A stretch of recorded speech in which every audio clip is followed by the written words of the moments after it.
While Georgia O'Keeffe was holding up a small pelvic bone of a gray fox against the New Mexico sky, framing the landscape and imagining the curve of the bone on a vast scale.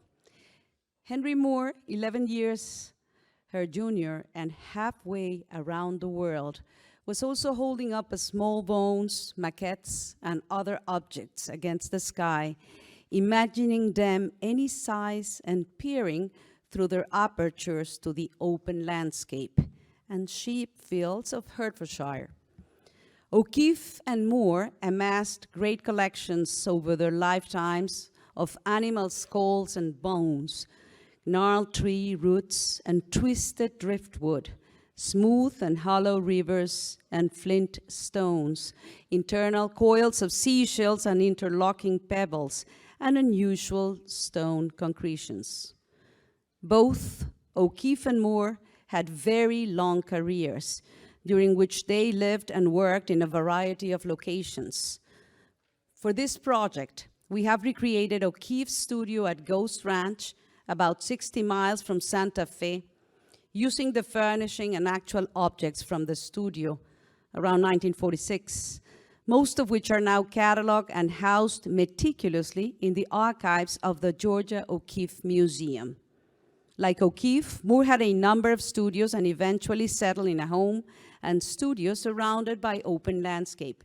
Perry Green, a tiny hamlet of agricultural fields an hour from London in rural Hertfordshire, became his home from 1941 until his death in 1986.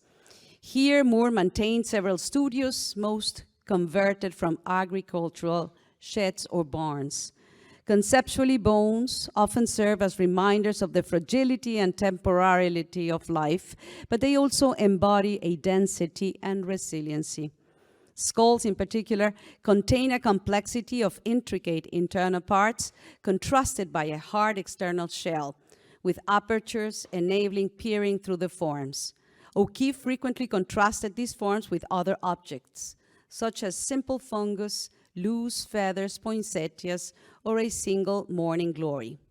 Using photography, Moore also closely examined the interior forms of skulls to produce a series of etchings based on the elephant skull and invented captions using the curves and hollows of the bone forms as starting points for his imagination. This and many, many more ideas and new concepts will be discovered by all of you when you visit this magnificent show at the San Diego Museum of Art. Good evening to everybody. I am Roxana Velázquez, the CEO of the San Diego Museum of Art, and it is my great privilege to welcome you tonight to this very special evening.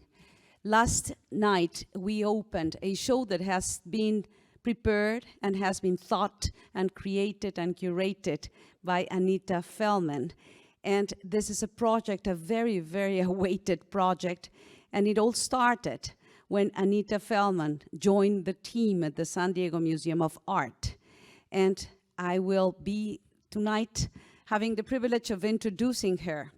And Anita will be who has, as I said, created this concept, but of course who has counted with the support of many, many individuals, great scholars, great directors, great private collectors, galleries, and lots of knowledgeable ones who will be sharing with us tonight this incredible feast. So allow me now to introduce Anita, who will be the first speaker of tonight's event.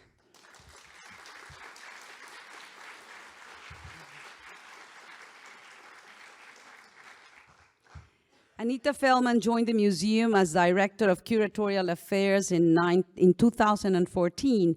Prior to this, Anita was Head of Collections and Exhibitions for the Henry Moore Foundation in England, curating exhibition of his work worldwide.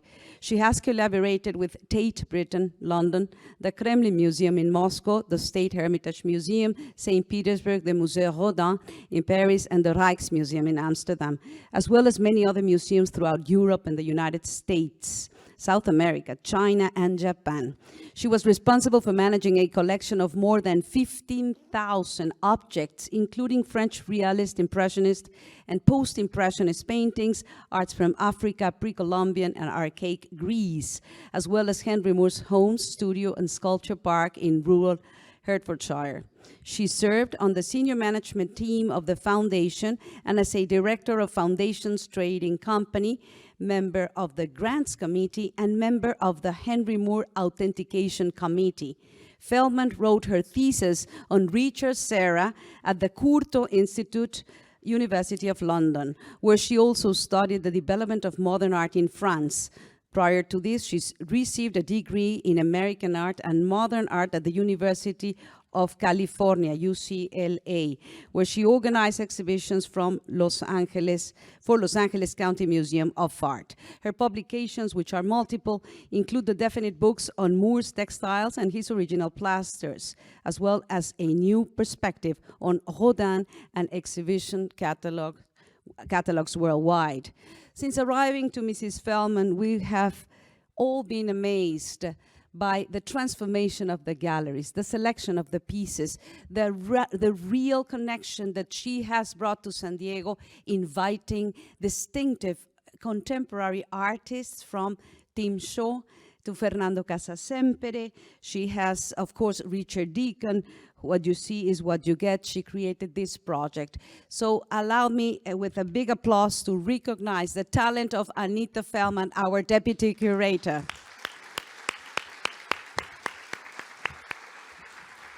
Please, Anita, come.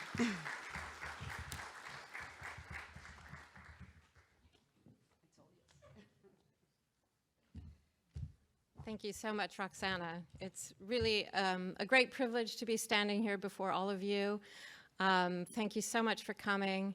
I can't be more proud of this project and grateful to everyone for their help and support. Thank you. My subject tonight is what you're not going to see in the exhibition, and that is O'Keeffe and Moore in photography. There's always more to say, right? Okay.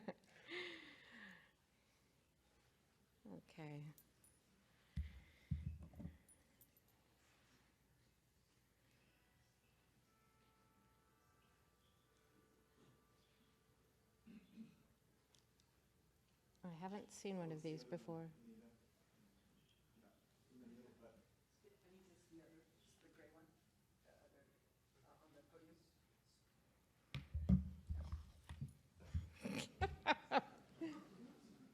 No, okay, the middle one. Here we go. It works. Okay. Well, photography has been the subject of growing research for both O'Keeffe and Moore. For this presentation, I want to focus on what we now know about these artists through the use of this medium as a tool to explore their subjects, scale, light, and the potential of photography itself. Curator Lisa Volpe recently completed years of research into the photographs in the collection of the O'Keeffe Museum. Her 2021 publication identifies for the first time which images are those taken by the artist. At the Moore Foundation, the archive contains thousands of images. Over the years, they have been carefully sorted according to the works of art depicted. But little research has yet been undertaken to determine which were actually taken by the sculptor. Nevertheless, some of Moore's own photographs have been published, and recently an exhibition has paired Moore with photographer Bill Brandt at the Yale Center for British Art.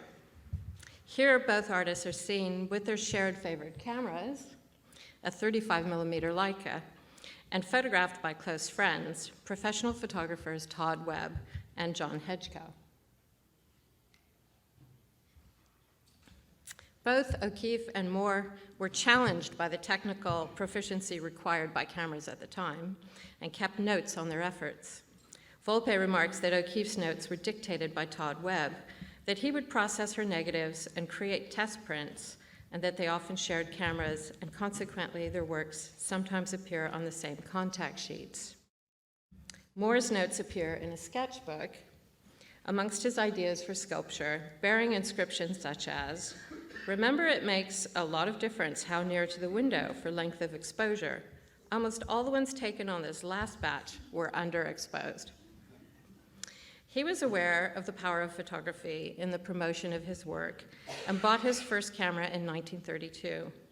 He later owned a Hasselblad and a Rolleiflex, and eventually owned as many as 16 cameras and maintained a darkroom, not for his own use, but for primarily his assistants to keep up with the demand for his images.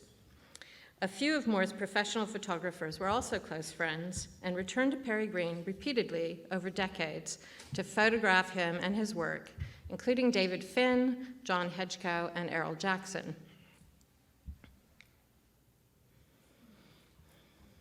Images such as these by Cecil Beaton and Todd Webb helped to reinforce identification of the artists with their country's landscape and cement a sense of national identity. There you see Cecil Beaton's Henry Moore at Brigham Rocks in Yorkshire, and Todd Webb's image of Georgia O'Keeffe. This beautiful canyon, Twilight Canyon. O'Keeffe's interest in photography began undoubtedly with her husband Alfred Stieglitz, producer of the seminal publication Camera Work, promoting the medium as a fine art. She designed and hung photographic exhibitions for him, mounted photographs, modeled for more than 300 of his photographs, and was friends with photographers Ansel Adams, John Candelario, Marjorie Content, Elliot Porter, Edward Steichen, Paul Strand, and of course Todd Webb, who often traveled with O'Keeffe and eventually settled in New Mexico. O'Keeffe's images from her 1939 visit to Hawaii reflect her interest in cropping and enlarging, as she was already doing in her paintings, and also her subtle shifts in position, seeking the best balance of compositional elements.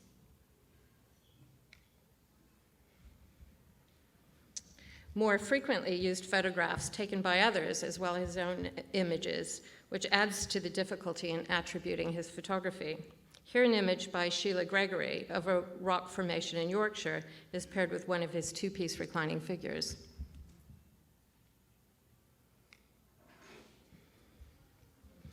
O'Keeffe returned to Glen Canyon in 1964 with Todd Webb, having first visited with Elliot Porter in 1961, before it was altered by the building of a dam. She captures the canyon at various times of day. Light and shadow become elements of form in themselves. The photographs are very small, only a few inches. She was not interested in printing, and in fact preferred contact sheets where she could see multiple views all at once. Both O'Keeffe and Moore had a preference for black and white images, despite the availability of color film. Moore in particular believed color to be a distraction from form. During his lifetime, Moore's sculptures were almost entirely only reproduced in black and white.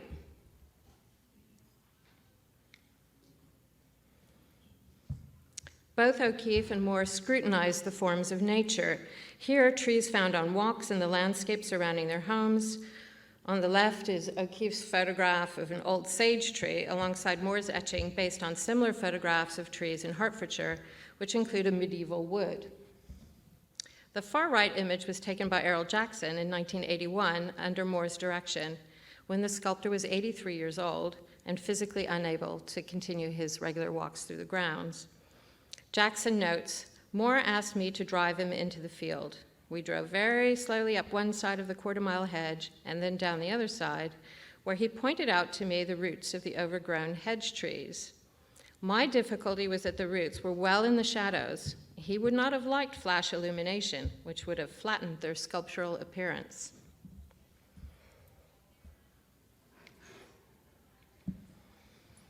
O'Keeffe often depicts the same motifs as in her paintings, but her photographs are usually unrelated directly to any particular painting.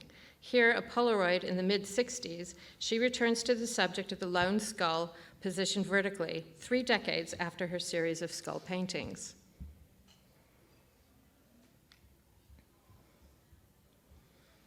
At the same time that O'Keeffe was photographing the cow skull, Moore received a gift of an elephant skull from his friend, the biologist and director of what later became the London Zoo, Julian Huxley and his wife, Juliet. Moore asked Errol Jackson to photograph its forms and internal cavities, moving in and around the skull, and made an album of etchings from its photographs. Some of these images, such as this detail of the skull with 2 points nearly touching, inspired sculptural ideas, including oval with points, currently sited in the museum's rotunda.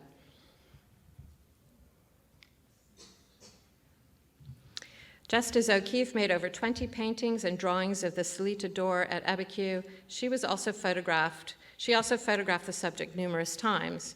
Here are 3 examples where she moves gradually across the courtyard with subtle changes of position, reframing the composition with varying light and shadow.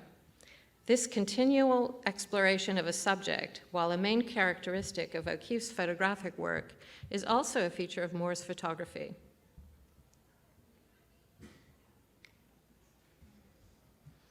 Here Moore photographs his Elmwood reclining figure of 1945 to 46, while it is still in progress, his carving tools visible beneath the work.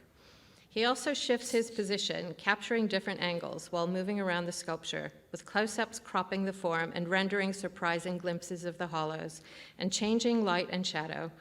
Moore always preferred natural lighting to enhance the forms, believing that artificial light flattened any sense of depth.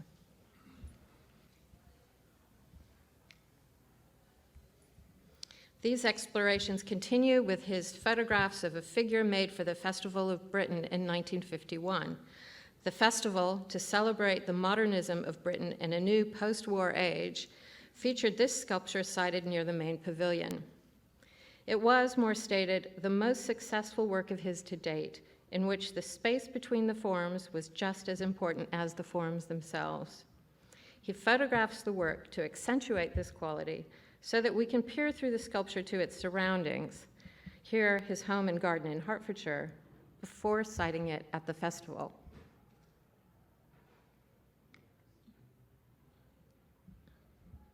In the same way that O'Keeffe enlarged and cropped her images to get the viewer to see a flower or another subject, Moore used photography to draw attention to the parts of an object they might not otherwise notice. He photographed a detail of the plaster for his reclining figure external form, and playing with scale, he then photographed it again, placing a small standing figure inside as if the figure was in a vast canyon.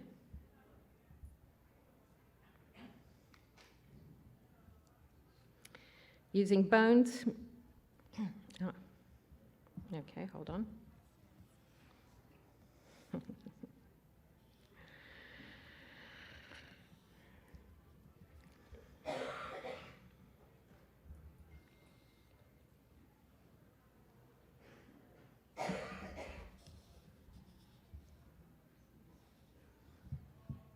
Okay, here we go. To prepare for his major exhibition at the Forte di Belvedere in Florence in 1972, Moore created photo montages of his sculptures against views of Florence. Here, a small bronze maquette of the arch, only a few inches high, is photographed and collaged against a postcard of Florence. Eventually, the enlargement in fiberglass at nearly 20 feet high is installed on the site.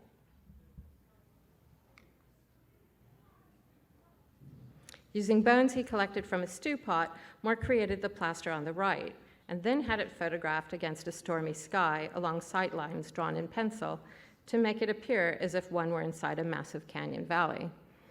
And this piece is in the exhibition.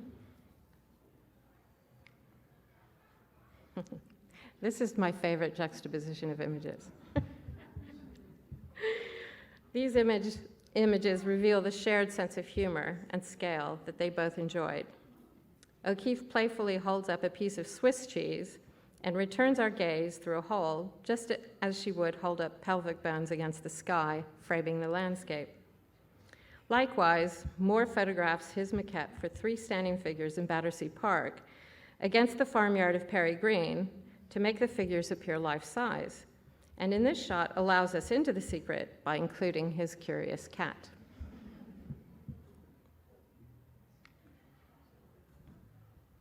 He also photographed repeated views of Rodin's Walking Man in raking light, as O'Keeffe also preferred, capturing the texture of the surface almost as if seen by moonlight.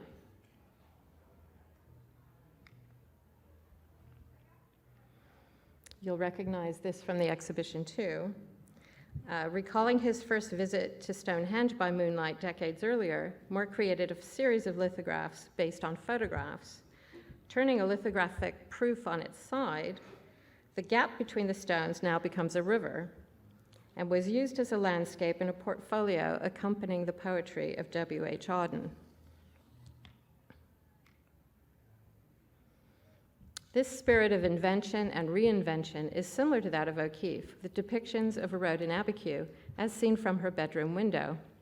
She writes, "The road fascinates me with its ups and downs and finally its wide sweep as it speeds towards the wall of the hilltop to go past me. I made 2 or 3 snaps of it with a camera. For one of them, I turned the camera at a sharp angle to get all the road. It was accidental that I made the road seem to stand up in the air, but it amused me, and I began drawing and painting it as a new shape."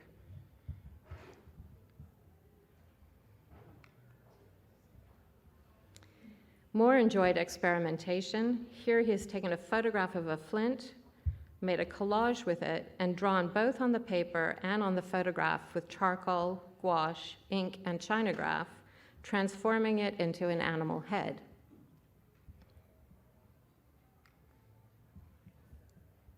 He also used Ozitex and Codatrace films, drawing on the films for different states of prints and exposing them to sunlight to develop the images. Here, a drawing on Codatrace was used to create the black plate for Woman with Cat in 1949.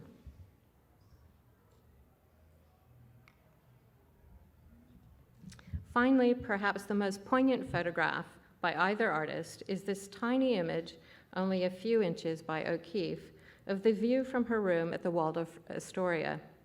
Pulling back the curtain, we find ourselves in her private space, invited to see the world as she has framed it. Thank you.